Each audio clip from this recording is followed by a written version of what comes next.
Lip wobbling slightly. He's really just a boy, 18 years old.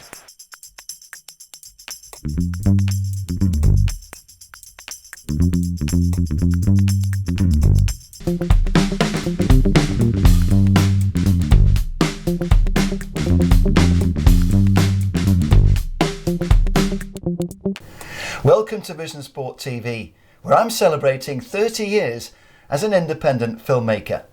Back in 1990, I was still making my name as a sports reporter, covering football and rugby for the Sunday Mirror at the weekends and appearing on regional ITV on weekdays. And this afternoon, Macari's resignation was accepted by the board.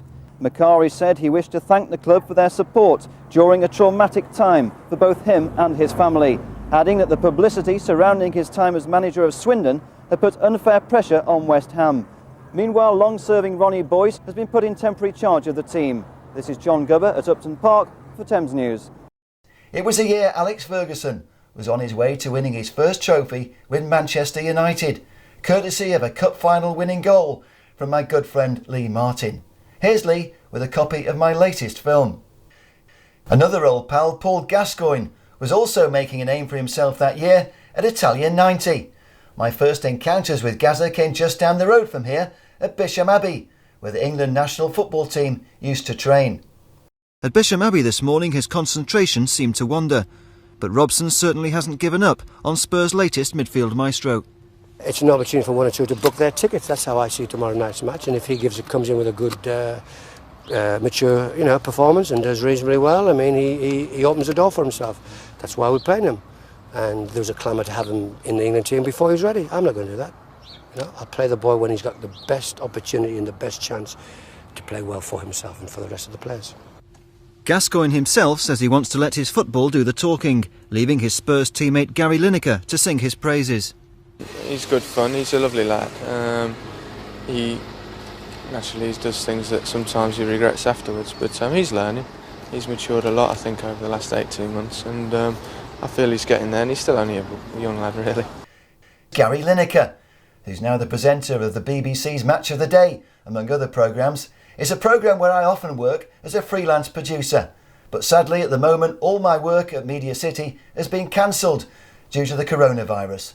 So that gives me a chance to make a few programmes of my own. So, in this series, I'm going to be looking back at the last 3 decades as an independent filmmaker. Bobby Robson's team surprised the pundits in 1990, reaching the semi-finals with a great performance. I mean, that's what World Cups are all about.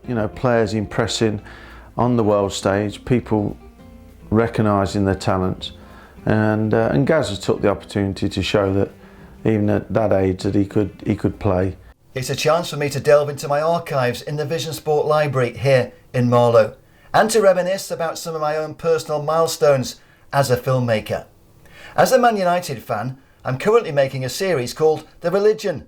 I've got a whole channel dedicated to the Red Devils on YouTube, and you can stream my latest film if you go to the website. It's available on manunitedthereligion.com or directly from Vimeo on demand. And they made me so welcome and they were so friendly that for quite a few years we kept coming back, and then I think that created a tremendous bond between Malta and Manchester United. Manchester United became a religion for me, and I said one day I have to go to Old Trafford. Here on the VISIONSPORT channel, my first clip to reach 1 million views stars Harry Redknapp and Frank Lampard. Back in the 90s, Harry was accused of nepotism for picking his nephew Frank to play for West Ham United. I'll ask Gary if he thinks like the publicity he's given young Frank here warrants it, because personally I don't think he's quite good enough yet. And I also think that in the last couple of years you let some good midfielders go for peanuts like Matt Holland and Scott Canham. Well, no, they definitely wasn't good enough. He is good enough, and he definitely will be good enough. I let Scott Canham go. He was a good kid and worked very hard. He's gone to Brentford. He can't get in Brentford's team. He's 21 years of age. I let him go because young Frank's 17, 18 and he's miles in front of him. Well, that ain't really true. That is true. That's my opinion, and that's what I get paid to. I get paid to make judgments on players. Harry was absolutely right. young Frank was destined to go right to the very top. But I'm telling you now, and I didn't want to say this in front of him, but he will go right to the very top. Right to the very top. Well, there you are, you heard it here first. This iconic clip has been tweeted and shared by the likes of Rio Ferdinand, who also made his Premier League debut for the Hammers under Redknapp. Rio got his first big chance when Harry sent him on against Sheffield Wednesday in 1996. A rather nervous looking Rio came on in a double substitution with Frank Lampard. Thought of very highly, and you can look at the nerves on the young man's face, trying to keep his concentration.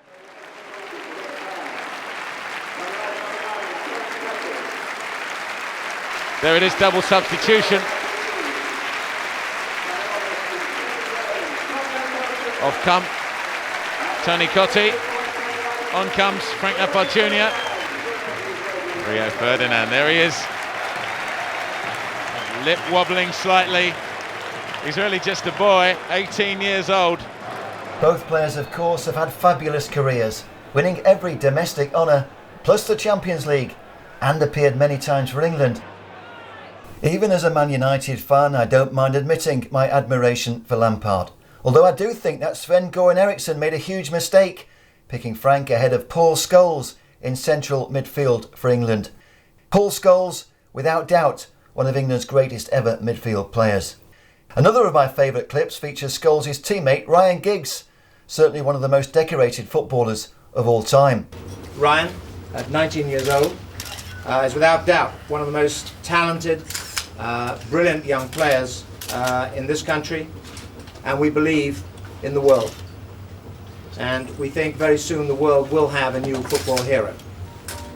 While Liverpool have spent the last 30 years trying to win one league title, Giggs won 13 Premier League titles of his own, along with 4 FA Cups, 3 League Cups, 2 Champions League trophies, a FIFA Club World Cup, a UEFA Super Cup and 9 Community Shields. He also scored in the first 21 seasons the Premier League was staged, and in season 22 ended up as caretaker player manager.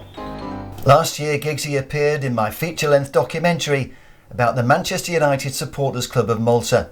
We filmed the final scenes at the 60th anniversary gala dinner in Valletta, but the first time I filmed with Ryan was those scenes back in 1993. That's me walking on the pitch with our young hero. It was the day we filmed his very first sit-down television interview.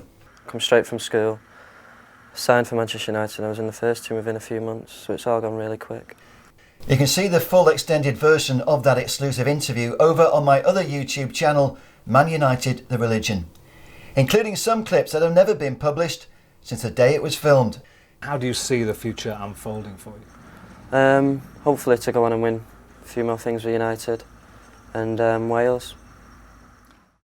The truth is, I'm sitting on over 5,000 hours of archive footage, much of it from the 90s, when we had the rights to film football matches all over the country, both in the Premier League and the Football League.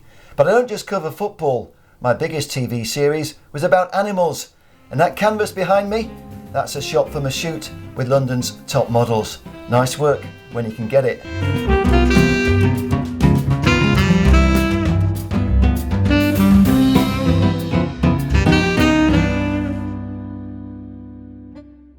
But this series is all about sport and mainly football, because that's where I made my name as a filmmaker and a storyteller.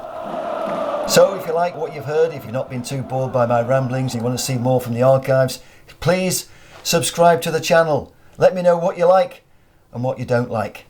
That's all for this episode. I hope to see you next time. And if you've noticed, the lighting's changed because it's the end of the day. So until next time, see you later. And don't forget, subscribe and tell me what you like. Cheers.